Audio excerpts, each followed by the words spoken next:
Mais entrevistas para você, telespectador. O Jornal da Rede Alesp vai conversar agora com a psicóloga Ana Colete. E ela fala sobre o comportamento de crianças e adolescentes na quarentena. Boa tarde, Ana. Seja bem-vindo ao Jornal da Rede Alesp. Boa tarde a todos. Ana, como lidar com crianças e adolescentes muito ativos, né? Quais atividades os pais devem incentivar essas crianças a praticarem durante essa quarentena?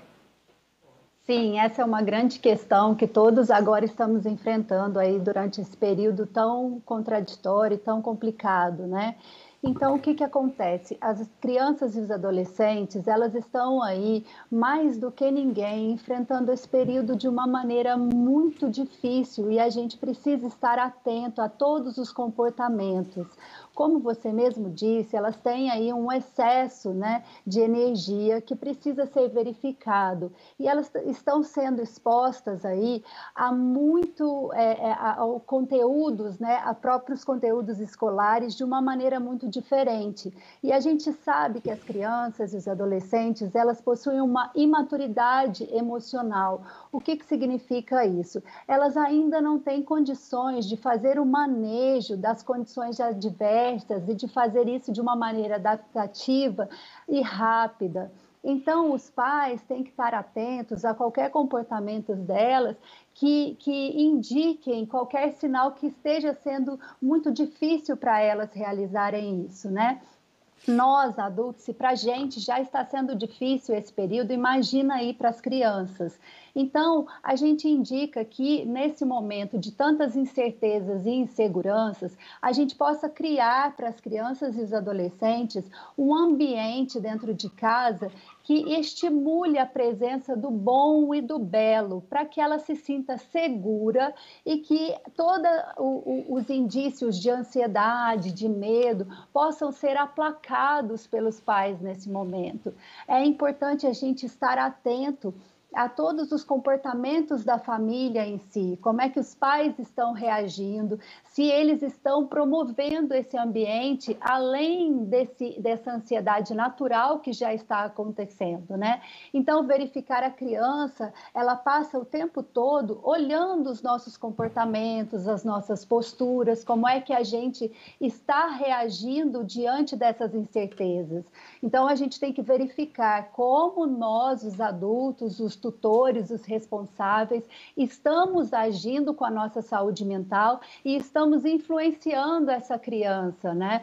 Para que a gente possa criar cada vez mais um ambiente mais tranquilo e mais seguro para ela dentro de casa.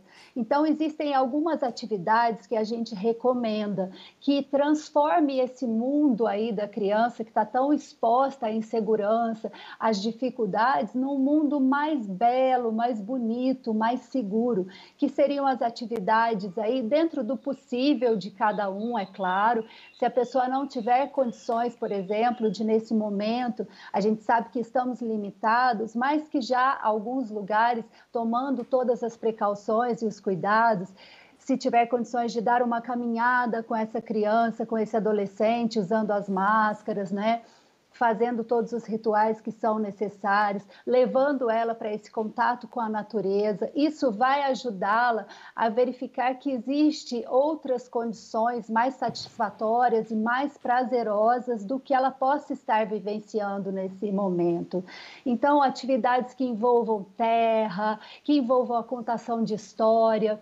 A contação de história ela é excelente porque ela traz uma previsibilidade e uma segurança. A criança ela vai entrando em contato com a mesma história sempre. Então, ela vai adquirindo dentro dela ferramentas para manejar toda essa insegurança, ansiedade que ela possa estar vivenciando.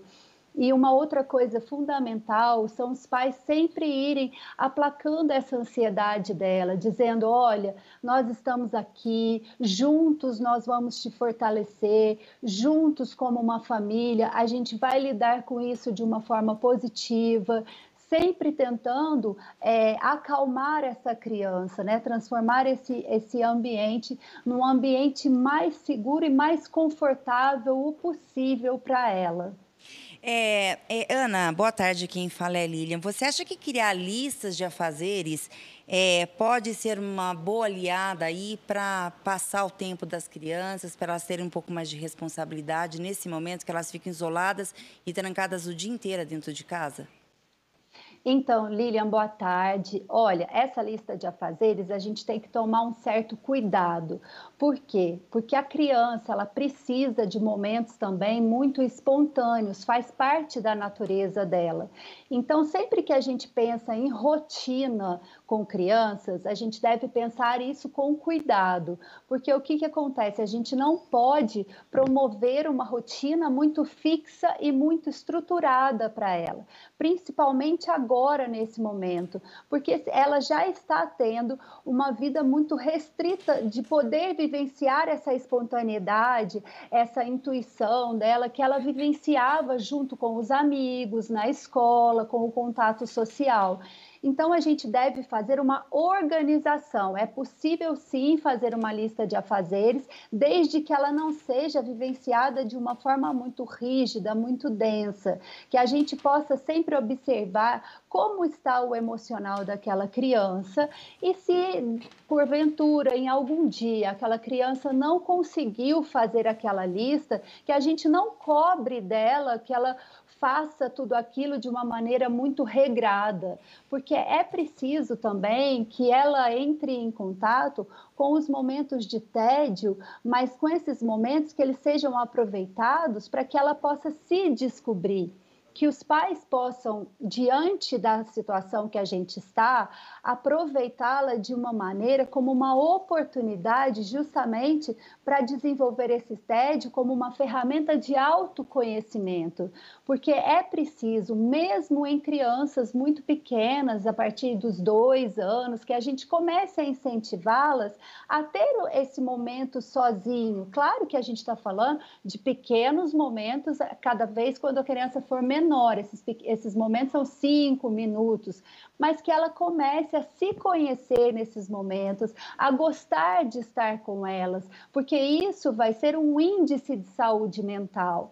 A gente sabe que às vezes a gente é muito criado para estar somente em contato com os outros e deixa de buscar na gente mesmo, né, o que a gente gosta de fazer, o que nos satisfaz. Então, já que estamos diante desse isolamento aí, isso pode ser uma ferramenta, uma oportunidade muito importante para a gente justamente incentivar, enquanto família, os nossos filhos a entrarem em contato com esse ser que habita dentro de cada um de nós, porque assim eles vão estar mais fortes, vão desenvolver a resiliência, a empatia, porque quem se conhece e quem conhece as suas dificuldades e as suas características pode olhar para esse outro com um olhar mais de compaixão, de amor e de solidariedade, que é o que tanto a gente precisa nesse momento. Doutora Ana Colete, psicóloga, palestrante e arteterapeuta, eu quero agradecer bastante a sua presença aqui no Jornal da Rede Alesp. Muito obrigada, eu que agradeço a oportunidade de poder estar aqui junto com vocês. Um grande abraço. Outro. Boa tarde. Boa tarde, o Jornal da Rede Alesp conversou agora com a psicóloga Ana Colete, que falou sobre o comportamento das crianças e adolescentes nessa quarentena.